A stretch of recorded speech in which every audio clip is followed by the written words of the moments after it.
इस तालिका में मुग़ल सम्राटों द्वारा जो प्रमुख अभियान और जो घटनाएं घटित हुई उनके बारे में बताया गया है। तो सबसे पहले बाबर के बारे में है कि बाबर ने 1526 से 1530 तक दिल्ली पर शासन किया। 1526 में पानीपत के मैदान में इब्राहिम लोदी और उसके अफ़गान समर्थकों को हराया और 1527 में खानवा में राणा सांगा और राजपूत राजाओं तथा उनके समर्थकों को हराया। 1528 में चंदेरी में राजपूतों को हराया। तो अपनी मृत्यु से पहले दिल्ली और आगरा में मुग़ल नियंत्रण स्थापित किया। तो इस प्रकार से हम देखते हैं कि बाबर ने क्या क्या अभियान किए। तो इस तरह उसने दिल्ली और यूपी के क्षेत्रों में अपना जो उत्तर प्रदेश के पूर्वी उत्तर प्रदेश और पश्चिमी उत्तर प्रदेश के क्षेत्र हैं वहाँ तक उसने अपना अधिकार कर लिया। उसके बाद उसका बेटा हुमायूं गद्दी पर बैठा। 1530 से 1540 तक उसका जो पहला भाग था उसके शासन का। तो इन 10 वर्षों में हुमायूं ने अपने पिता की वसीयत के अनुसार जायदाद का बंटवारा किया। उसके 3 और भाई थे, तो प्रत्येक भाई को उसने एक प्रांत मिला। तो उसका भाई था मिर्ज़ा कामरान। तो उसकी महत्वाकांक्षाओं के कारण हुमायूं अपने अफ़गान प्रतिद्वंदियों के सामने फीका पड़ गया, क्योंकि कामरान ने अफ़गानियों से हाथ मिला लिया। वो खुद सम्राट बनना चाहता था, बादशाह बनना चाहता था। तो 1530 से 1540 और 1555 से 1556 ये उसका शासनकाल रहा, पहले भाग में और दूसरे भाग में। तो पहले भाग में जब वो 1540 तक उसने शासन किया था, तो शेर खान या जिसको हम शेर शाह सूरी कहते हैं, तो उसने हुमायूं को 2 बार हराया। 1539 में चौसा में जो उत्तर प्रदेश में है, और 1540 में कन्नौज, ये भी उत्तर प्रदेश में है। तो इन 2 स्थानों पर उनके युद्ध हुए और जिसमें हुमायूं को पराजय का सामना करना पड़ा। तो इन पराजयों ने उसे ईरान की ओर भागने को विवश कर दिया। ईरान में हुमायूं ने सफ़ाविद शाह की मदद ली। उसने 1555 में दिल्ली पर पुनः कब्जा कर लिया, परंतु उससे अगले वर्ष एक इमारत में एक दुर्घटना में उसकी मृत्यु हो गई। ऐसा कहा जाता है कि वो, क्योंकि उसको पढ़ने का बड़ा शौक़ था, तो वो अपनी लाइब्रेरी में किताबें पढ़ते हुए सीढ़ियों से गिरा और उसके गिरने से मृत्यु हुई। तो ऐसा माना जाता है कि सीढ़ियों से गिरकर उसकी मृत्यु हुई थी। तीसरा है अकबर। तो अकबर का शासनकाल 1556 से और 1605 ईस्वी तक रहा। जिस समय हुमायूं की मृत्यु हुई, अकबर उस समय 13 वर्ष की उम्र का था। तो 13 वर्ष की अल्पायु में अकबर सम्राट बना। उसके शासनकाल को भी 3 अवधियों में विभाजित किया जा सकता है। 1556 से 1570 पहली अवधि है। तो इस अवधि के मध्य अकबर ने अपने संरक्षक बैरम खान और अपने घरेलू कर्मचारियों से स्वतंत्रता प्राप्त की। यानी क्योंकि वो छोटा था, तो उसका जो संरक्षक था, उसके अभिभावक के रूप में बैरम खान शासन चलाता था। लेकिन धीरे धीरे उसने शासन अपने हाथ में ले लिया और जो उसके ऊपर दबाव था या दूसरे जो उसको गाइड करते थे, उनसे वो स्वतंत्र हो गया। उसने सूरी और अन्य अफ़गानों, निकटवर्ती राज्यों जैसे मालवा, गोंडवाना और अपने सौतेले भाई मिर्ज़ा हाकिम और उज़्बेकों के विद्रोहों को दबाने के लिए सैन्य अभियान चलाए। यानी उसने जो है कई प्रकार के सैन्य अभियान चलाए, जिसमें अपने विरोधियों को, अपने जो दूसरे राइवल्स थे दूसरे राज्यों पर अधिकार किया, और अपने सौतेले भाई को उसने जो विद्रोह किया था उनको दबाया।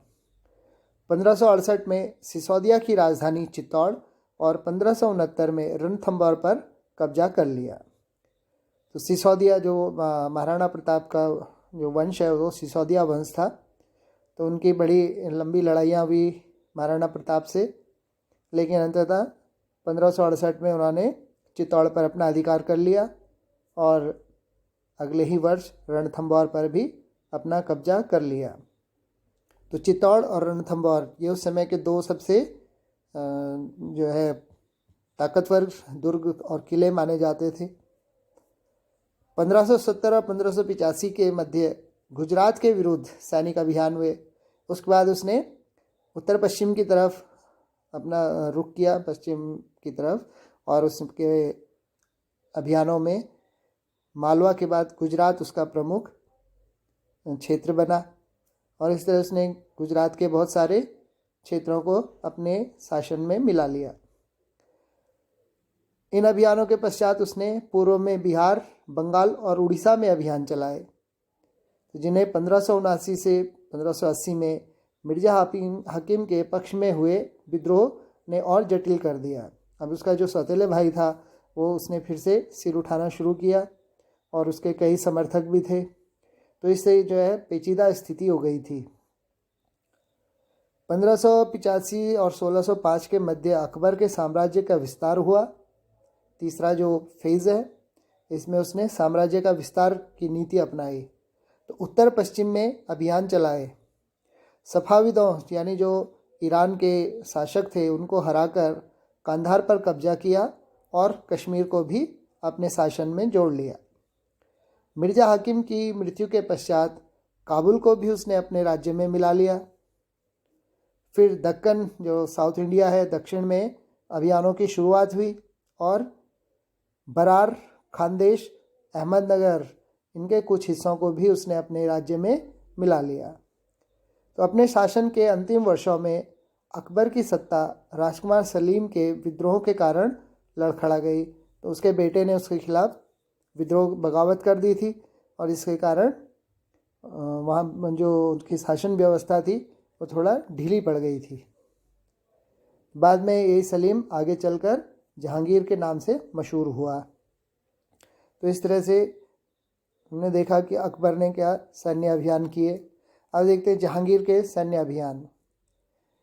तो जहांगीर ने अकबर के सैन्य अभियानों को आगे बढ़ाया। तो मेवाड़ के सिसोदिया शासक अमर सिंह ने मुगलों की सेवा स्वीकार की और इसके बाद सिखों, अहोमों और अहमदनगर के खिलाफ अभियान चलाए गए जो पूर्णतः सफल नहीं हुए, क्योंकि खासकर जो सिखों और अहोमों के खिलाफ उसने अभियान चलाए थे वो पूरी तरह से विफल हुए। अहोम भी बड़े ताकतवर थे और लंबे समय तक मुग़ल आसाम पर अपना अधिकार नहीं कर पाए।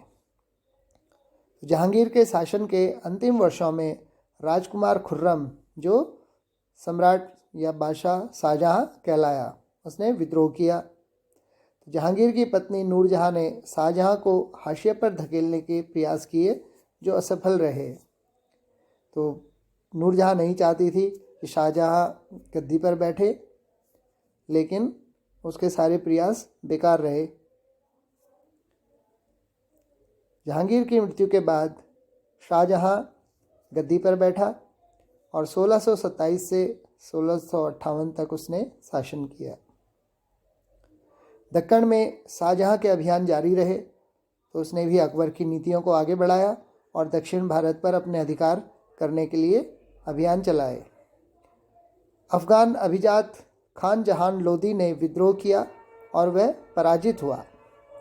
अहमदनगर के विरुद्ध अभियान हुआ जिसमें बुंदेलों की हार हुई और ओरछा पर कब्जा कर लिया गया।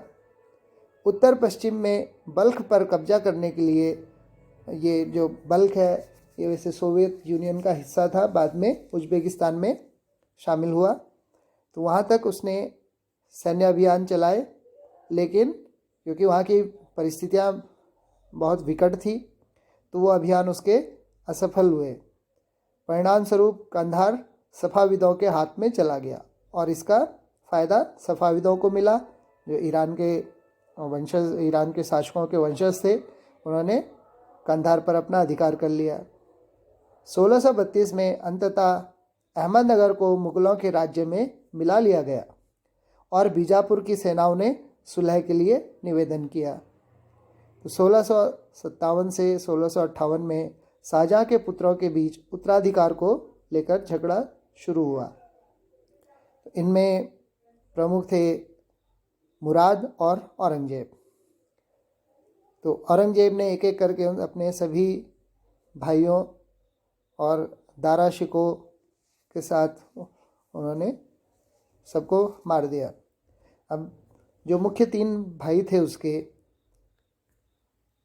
वो उसके मुख्य प्रतिद्वंदी थे, लेकिन दारा शिकोह को सत्ता से कोई लगाव नहीं था। वो सूफी ज़िंदगी जीता था, लेकिन औरंगजेब को लगा कि कहीं हो सकता है बाद में ये मेरे खिलाफ विद्रोह ना करे, इसलिए उसने षड्यंत्र रच के दारा शिकोह सहित अपने तीनों भाइयों को मरवा दिया। तो शाहजहाँ को उसकी शेष जिंदगी के लिए आगरा में कैद कर लिया गया।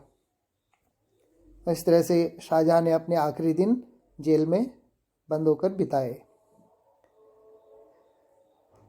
फिर औरंगजेब 1658 में गद्दी पर बैठा और 1707 तक उसने शासन किया। 1663 में उत्तर पूर्व में अहोमों की पराजय हुई, तो वो उसने अहोमों पर अधिकार किया और उनको हराया, लेकिन अहोमों ने 1680 में पुनः विद्रोह कर दिया। उत्तर पश्चिम में यूसुफजई और सिखों के विरुद्ध अभियानों को अस्थायी सफलता मिली।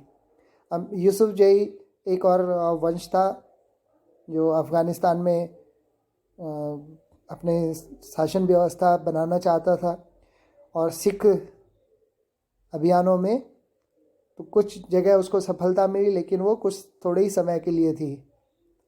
मारवाड़ के राठौड़ राजपूतों ने मुग़लों के खिलाफ विद्रोह किया, और इसका कारण था उनकी आंतरिक राजनीति और उत्तराधिकार के मसलों में मुग़लों का हस्तक्षेप, क्योंकि मुग़ल उनके आंतरिक मामलों में हस्तक्षेप कर रहे थे, इसलिए उन्होंने बगावत कर दी। मराठा सरदार शिवाजी के विरुद्ध मुग़ल अभियान प्रारंभ में सफल रहे, परंतु औरंगजेब ने शिवाजी का अपमान किया और शिवाजी आगरा स्थित मुग़ल कैद खाने से भाग निकले। तो ये कहानियाँ इसको अभी आपने पढ़ी भी होगी, और आगे हम इसके बारे में फिर चर्चा करेंगे। तो औरंगजेब ने शिवाजी के साथ कई युद्ध किए उनको हराने के लिए, लेकिन उसको सफलता नहीं मिली। बाद में उसने एक कूटनीतिक चाल चली और शिवाजी को आगरा बुलाया और धोखे से उनको गिरफ्तार कर दिया। राजकुमार अकबर ने औरंगजेब के, अब ये अकबर द्वितीय है जो औरंगजेब का बेटा था, तो उसने औरंगजेब के विरुद्ध विद्रोह किया, जिसमें उसे मराठों और दक्षिण को सल्तनत को सहयोग मिला। यानी दक्षिण की जो सल्तनतें थी, शासक थे और मराठा सरदार थे, उन्होंने अकबर द्वितीय का साथ दिया, लेकिन अंततः वह सफाविद ईरान भाग गया। लेकिन मुग़ल सेना जो कि बड़ी थी और उसकी पराजय हुई और वो वहाँ से भाग गया। अकबर के विद्रोह के पश्चात औरंगजेब ने दक्कन के शासकों के विरुद्ध सेनाएं भेजी। अब औरंगजेब को लगा कि अगर दक्षिण में अपनी पकड़ मजबूत बनानी है तो वहाँ अपना शासन स्थापित करना पड़ेगा। 1685 में बीजापुर और 1687 में गोलकुंडा को मुग़लों ने अपने राज्य में मिला लिया। 1698 में औरंगजेब ने दक्कन में मराठों को जो छापामार पद्धति का उपयोग करते थे के विरुद्ध अभियान का प्रबंधन स्वयं किया।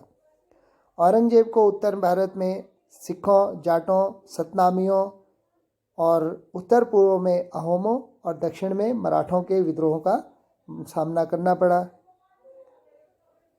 उसकी मृत्यु के पश्चात उत्तराधिकार के लिए युद्ध शुरू हुए और धीरे धीरे मुग़ल सल्तनत समाप्ति की कगार पर चली गई। इससे आगे हम अगले वीडियो में देखेंगे।